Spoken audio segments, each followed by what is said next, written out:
When a country knows or feels that it will get bailed out no matter what by any organization, it is likely to take tough but necessary steps.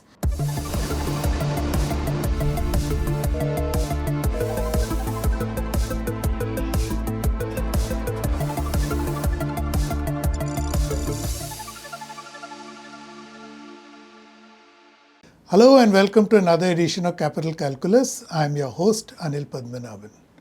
When the International Monetary Fund or the IMF decides to extend a bailout in the midst of a military standoff, and that too to a country like Pakistan, then it is no longer just economics. Instead, it is about geopolitics and the misuse of American influence at the global high table. But this is exactly what happened a few weeks ago when the IMF very controversially decided to extend the 24th bailout to Pakistan, a country with a near bankrupt economy and considered a rogue state. Consequently, the world has begun to ask the IMF and the Pakistan economy tough questions. Has the IMF crossed a red line? Did the IMF set a bad precedent? Has the IMF encouraged reckless economic behavior by pouring in good money after bad? To answer all these rather vexing questions, we have in our studios today Bidisha Bhattacharya. She is a senior consultant at the Delhi-based think tank Chintan Research Foundation. She is also the author of a new research paper which asks tough questions of the IMF and the Pakistan economy in the context of the latest bailout. Welcome, Bidisha. Thank you. Thank you for having me. Bidisha, if I can begin, with your research paper, which you recently published, I just want to ask a very obvious question. This is, like I said, the 24th bailout package being given to Pakistan. Right. So what does it tell us about the state of their economy? So Pakistan's repeated recourse to IMF assistance reflects rather a structural fragility rather than a series of isolated crises. It's important to understand that the underlying model here or the underlying issue here is that of an economic model that is overtly dependent on external financing and insufficiently, I would say, focused on internal revenue generation. And this is exactly the reason why, despite decades of support, Pakistan's fiscal space has somehow not meaningfully expanded. So Pakistan's tax to GDP ratio has been hovering lately for the past 5 years or so, between 9 to 11%. It stands at 9.5% now. It has consistently dropped from 13 to 9%. And tax to GDP ratio, according to me, is one of the most important indicators or factors that help you understand the fiscal health of an economy in the first place. So when an economy is this fiscally constrained, obviously sort of funding for essential public services or investing in human capital becomes a task. So which is why I believe there is a much needed effort by the Pakistan economy as well as for IMF to take note on this fact that there's a need for a strategic alignment between external support and domestic reform ownership. Without this alignment, this vicious cycle of assistance and relapse is likely to continue. Interesting. So this serial offender status of Pakistan's macroeconomists, if I may call them, suggests that there is a, like you said, a structural problem. What is the factor which is impeding? Is it the lack of political will? So basically we did, as you mentioned about my research paper, there was an empirical evidence that kind of showed the mirror to a lot of policymakers or readers in general as to a counterintuitive pattern. What do I mean by this? I'll first try to explain it statistically and then I'll break it down as much as possible. So what I did was that I took data from 1988 to 2024, which is roughly 36 years of data, and I took the data specifically of IMF disbursements to Pakistan as and when they might have happened, and the tax to GDP ratio of Pakistan. Now, why I considered specifically these two factors is because I wanted to see technically whenever IMF lends to any country for that matter, the expectation is to improve structurally or institutionally the fiscal stance of the country in general or the economy in general. So technically, statistically speaking, if IMF lending were to increase, the tax to GDP ratio of the country should be increasing in the long run. However, what we saw is that it was giving a statistically significant negative correlation between IMF disbursements and tax to GDP ratio. Now, I'll try to break this down. Specifically, if I would have to quantify this, for every $1 billion that IMF disbursed to Pakistan, Pakistan's tax to GDP ratio fell by 0.6 percentage points. Now, this is a bit alarming, because if the fiscal health is not improving, then how are you aligning strategically or sort of institutionally these external support with long-term institutional reform? So, and let me specifically point out that this is not a critique on IMF's intent, but rather a call to sort of reflect the design and the implementation of its programs. Because even in my research, I've also spoken about other countries where IMF disbursements have actually helped improve the fiscal health of the economy. So, which is where I believe sort of tailoring in or connecting the sort of loan or external support in any possible way should also be connected with reform incentives, which are not only short run but also long run. Fair enough, but you're being, I think, very kind to the IMF. If we keep in mind the fact that this is a 24th bailout to this country, then clearly there are errors of omission as well as commission because of what you shared with us a startling statistic, right, where the tax GDP ratio is actually falling every time they get a bailout. So which means, there's a moral hazard involved. So how do you react to that? So basically, this is a very good question, thank you. It's the heart of the issue, I would have to say, because when a country knows or feels that it will get bailed out no matter what by any organization, it is likely to take tough but necessary steps.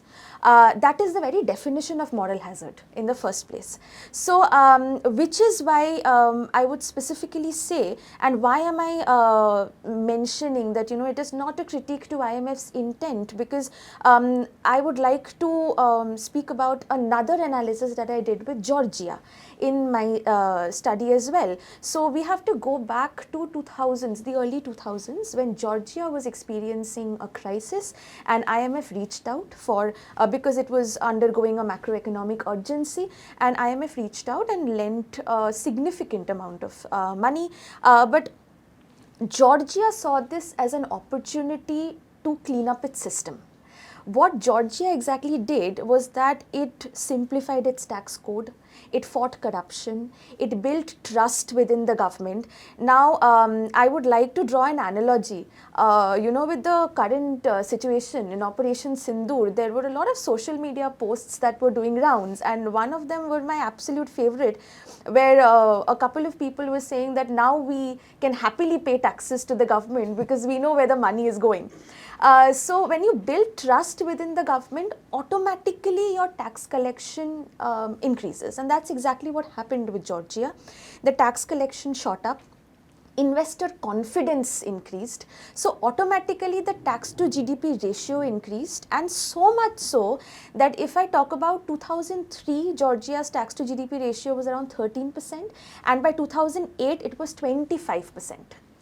So, which is the reason why I'm being sort of, as you would say, quote unquote, kind to the IMF, because this comparative analysis made me realize that in a situation where the source is the same, both sought the help of IMF and both received the help of IMF, but Georgia saw it as an opportunity to change, whereas Pakistan treated it as something to ride out.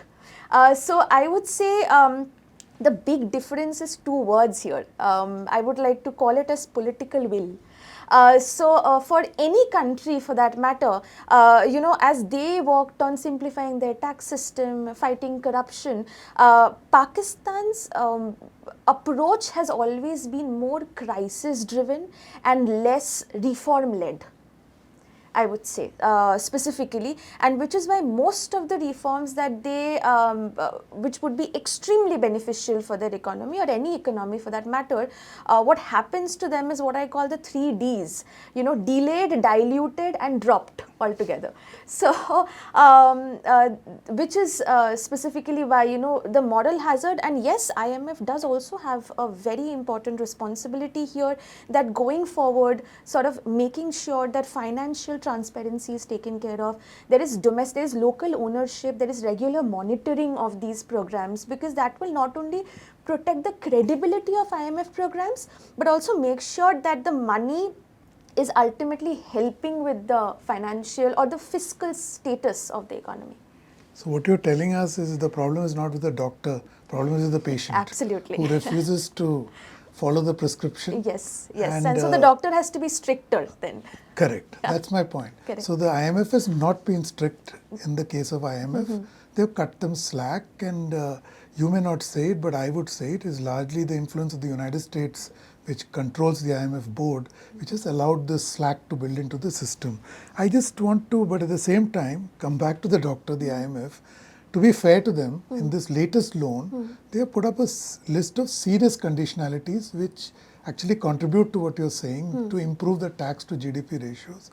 But even to me, I mean, as an outsider looking in, they are politically outrageous. Taxing agriculture, for example. In India, it's a holy grail. Nobody would do it. I can't imagine it's different in Pakistan, and that to a country so politically compromised. So, how realistic are these conditionalities that the IMF has imposed? Are they setting up for another failure? I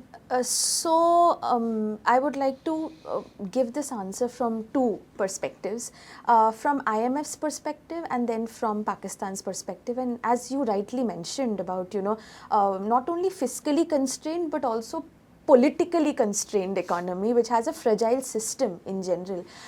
So with IMF, basically what happens is the conditionalities that not only you but multiple news reports have also called them as tough conditionalities and politically explosive for that matter. But as an economics PhD, as an economics researcher, I feel the conditionalities or the additional 11 bailout conditions imposed are the bare minimum for a country to do well fiscally, be it any economy for that matter, to be fiscally healthy and ultimately which could lead to very good growth and development in the future. A simplified tax system, good energy prices, energy sourcing is extremely important. But here comes the challenge, because in Pakistan, A, they have a complicated tax system, B, taxing agriculture, because it's a no-brainer, and this is all around the world. I mean, everybody knows about it. There's huge income inequality in Pakistan. So, taxing agriculture would actually hurt the so-called powerful groups who would probably cause hindrance into this process.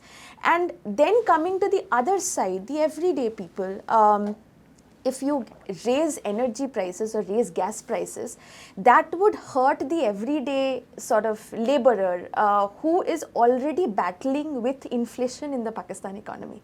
currently. So that would worsen their situation even further. So yes, on paper they look as extremely important, but now sort of the ball lies in Pakistan's court. If they could sort of streamline fiscal transparency, financial transparency, and sort of make a plan that would focus not only on sort of short-term benefits, but rather a long-term vision, just beyond macroeconomic ease, I would say. So that's something that is Pakistan would be responsible for. Okay, so now you have said they are tough. So let's assume the worst, especially given the track record of Pakistan, that they will not meet these conditionalities. So then what happens? So if they do not meet these conditionalities, there is also another big risk that Pakistan is sort of also under the radar, is that they have a very high chance of slipping back to the Financial Action Task Force grey list, as we would like to call them. And the FATF grey list basically focuses on countries that have engaged in any way in money laundering or terror financing. Now, one of the ways, if Pakistan completely fails to adhere to these conditions, there is a big risk of slipping back to this FATF grey list. Now, what happens is, if they go back to this list, Pakistan will find it extremely difficult to get loans from any country, keeping aside organizations, from any country, or even investments from abroad. And now coming from IMF's point of view, because IMF's core mission is global financial stability and sustainable economic development, and also keeping in mind global security standards. So if they continue to lend to a country without any regulation or without any strict compliance, then a country which has weak controls, I would say, on terror financing and money laundering, that is not something that IMF would want to sort of associate themselves with. So they would have to rethink the entire external support that they would be providing, or link it with stricter compliance with the FATF guidelines and FATF rules. So what happens to the loan? Because it's actually 1 billion right now, but the entire loan is $7 billion. Correct. So what happens to the loan? Will it be handed out to them despite them not meeting conditionalities, or it will be pulled? Firstly, I would like to mention the 1.3 billion or the 1 billion, that was 1.3 billion specifically, that was signed under the Resilience and Sustainability Facility, RSF fund of the IMF. So IMF has basically three categories, if I'm not wrong. One is the extended fund facility, one is the RSF facility, and the other is on sort of safe borrowing that you could do. So under the RSF facility, this was signed back in March 2025, when the Pahalgam attack did not take place, and all the discussions that we are having right now was not sort of in the fore.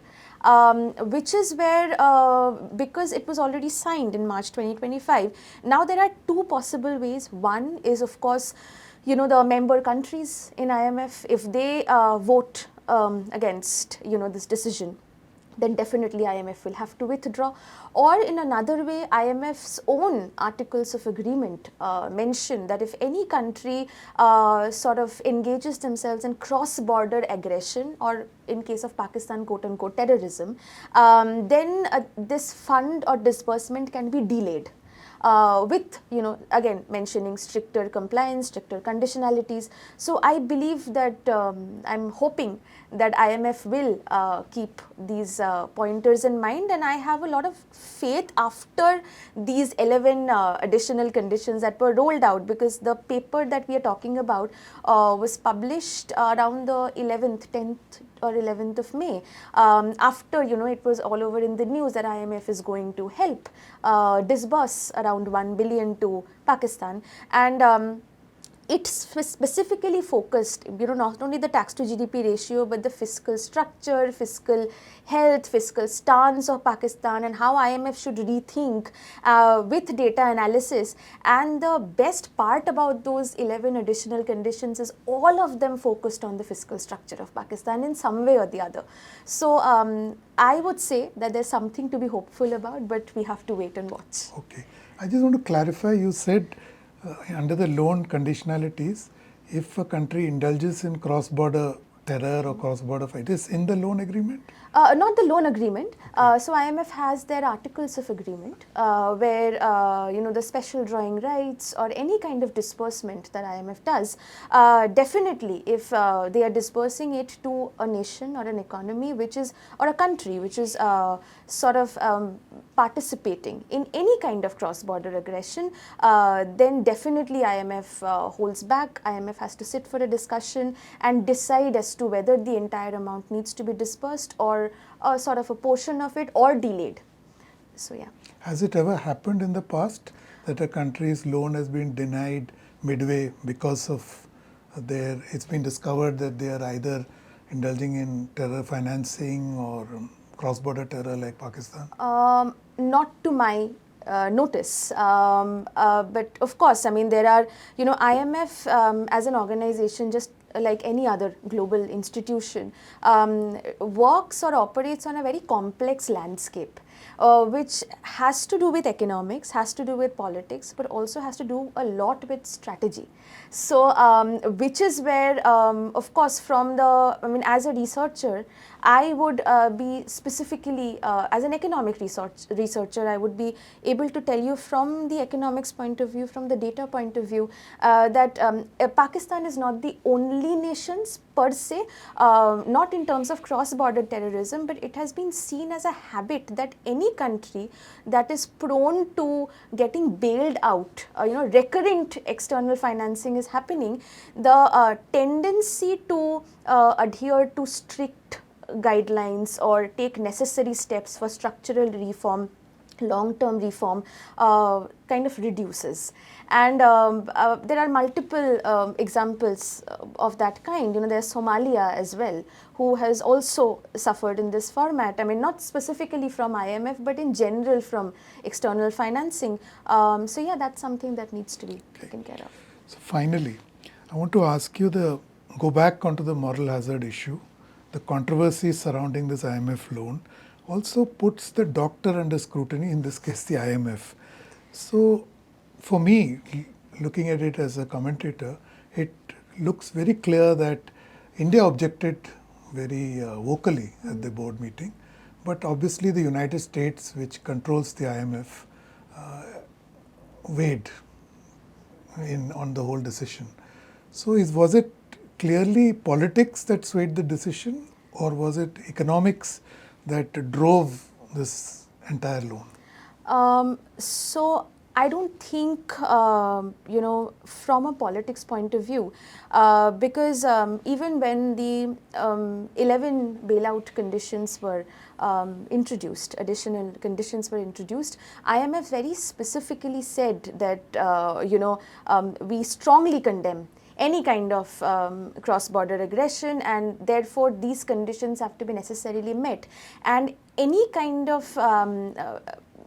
discussion or meeting, I would say, with the member countries, I'm sure would have involved United States or the other member countries as well, arriving at a consensus about this decision specifically. So because there's no, again, going back to the fact that there's no available data on whether US did not vote. You're absolutely correct, US does have 16.5% voting power in the IMF, but there is no statistically available data or evidence as such that US has not voted or has voted against, not giving the disbursement to IMF, to Pakistan. And so from a political point of view, I might not be able to sort of give an answer, but from an economics point of view, and with the moral hazard is also involved in economics. So from an economics point of view, I can definitely say that it's high time, and going forward, just to control and to protect, not control but protect, the credibility of their programs, which are wonderful IMF programs in the first place. They should actually make stricter guidelines for the transparency and for the local ownership and for regular monitoring of these programs, so that there is this clarity, for the rest of the world, for the rest of the country, as to exactly whether it was a political issue or was it an economic bid. So yeah. Okay, so the trick is for the IMF and Pakistan to walk their respective talk. So, I'll respectfully disagree with my guest. I don't believe that this loan program was a case of only economics. It's got politics written all over it, and the United States fingerprints are all over this decision to extend this loan. In fact, to me, this entire loan story of Pakistan is a story of lack of political will, which Bidisha flagged, the compromised governance in a global institution like the IMF, which I'm saying, not her, and finally, the issue is that what has happened with the slack being cut for a country like Pakistan, which is a rogue state and a broken economy, can be of serious consequences to the rest of the world. Let us not forget 9/11, the origins of which were partly in Pakistan. So this threat is for real. So the IMF loan program and the state of the Pakistan economy is a cause for introspection for the world in general, the United States and Pakistan in particular. Thank you for watching. Don't forget to subscribe to StratNewsGlobal.Tech on YouTube. Hit the bell icon so that you don't miss any updates. And please do share your thoughts, ideas and suggestions with us. I'm available on Twitter @Capital Calculus. I'll be back next week with another episode. Till then, stay safe.